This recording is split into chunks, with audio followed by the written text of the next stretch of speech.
done. It's official. It's confirmed. Jadeveon Clowney is a Cleveland Brown.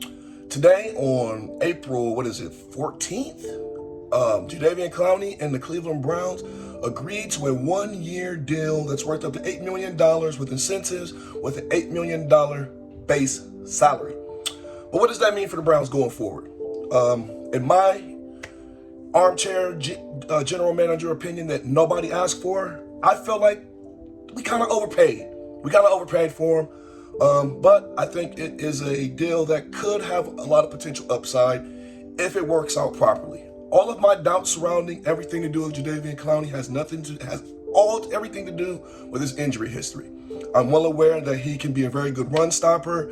I'm well aware that putting him across the line from Myles Garrett gives him a lot of opportunities to be one-on-one in matchups and gives him a lot of opportunities to get into the backfield, cause havoc, cause disruption, force fumbles, tackles for losses, etc., etc. I'm aware of all that.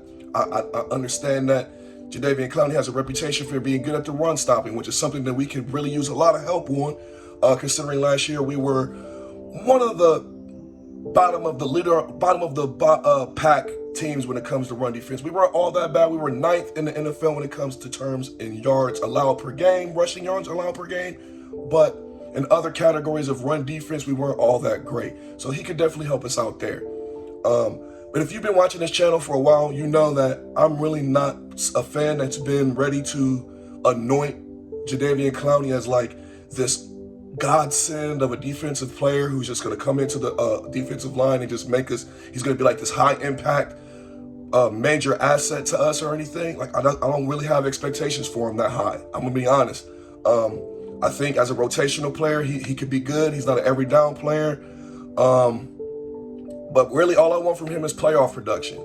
I really don't care about what he does in the regular season. I just want him to stay healthy, and I want him to contribute in the playoffs. If he does those two things, I feel like this will be a good deal, even though I feel like we overpaid for him on a statistical market value, from the perspective of statistics and market value. Because like Sport Rack had his market value at between 6.5 million and 8 million. So he got the 8 million, he got the top side of that market value with the $2 million incentives on top of that.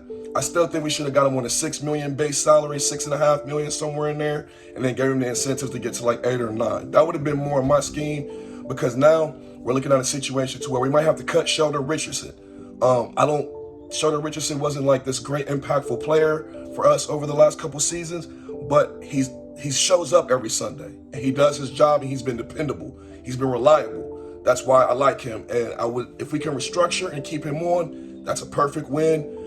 If we end up having to release and let him go, I think we can survive without him, but it's just another lineman that I've grown to love or been attached to over these years that I would hate to see go because of these signings, especially if Jadeveon ends up injured. We let Schefter Richardson go, and then Jadeveon gets injured, and we lost basically 2 linemen for the 1. And that's not a good look. I would look at this move that we made with Jadeveon Clowney to impact the way we behave in this draft coming up in a couple weeks though.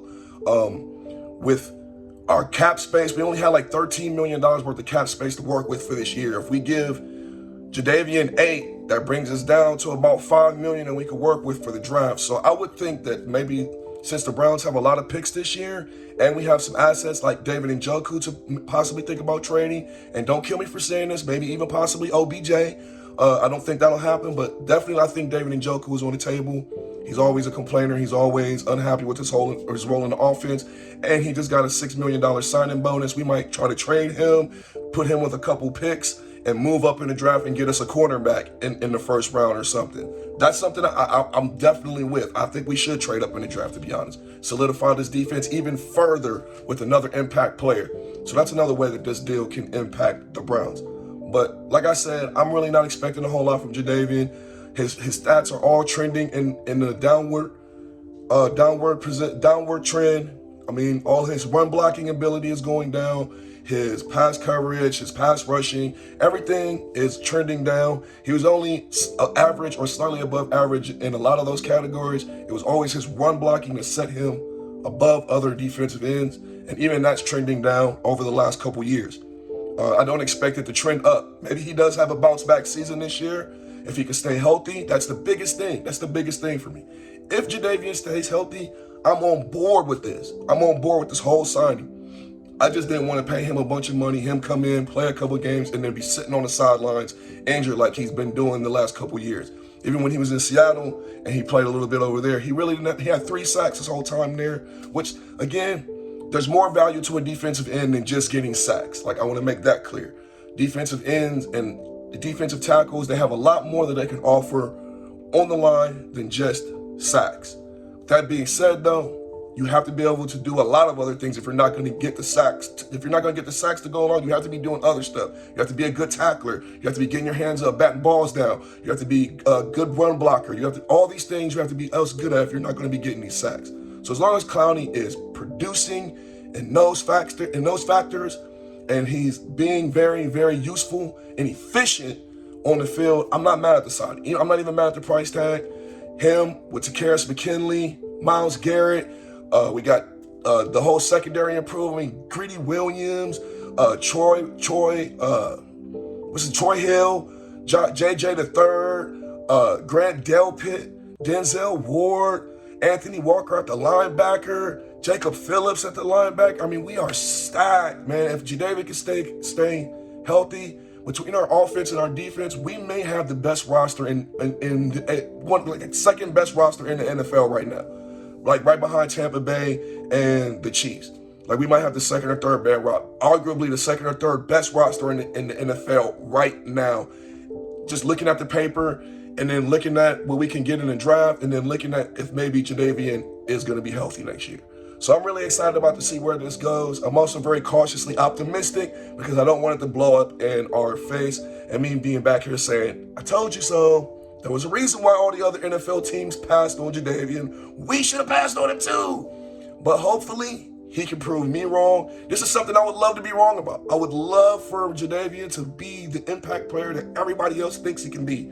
I'm just reserved. I want him to prove it to me first. I want him to prove to me on the field that he is a Jadeveon Clowney that I should be excited about and not the Jadeveon Clowney that I should be pissed off about sitting on my bench and eating up my cap space.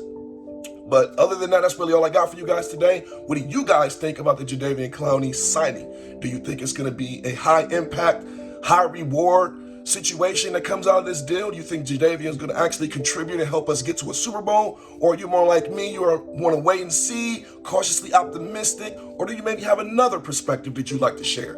Let me know down in the comment section down below and let's talk Browns football, baby. If you like this video in any way, shape, or form, found any entertainment value in it, please do me a favor, subscribe to the channel, hit that thumbs up, and turn on the alerts so you can always get notified anytime I upload some new content. If you didn't like the video, please give it a thumbs down. Give me some constructive criticism. Let me know what you didn't like about the video so I can improve the quality going forward. Other than that, it was great that you guys came to spend some time with me today. We just hit 100 subscribers. I want to thank you all for supporting the channel. I appreciate you, and I will see you guys next time.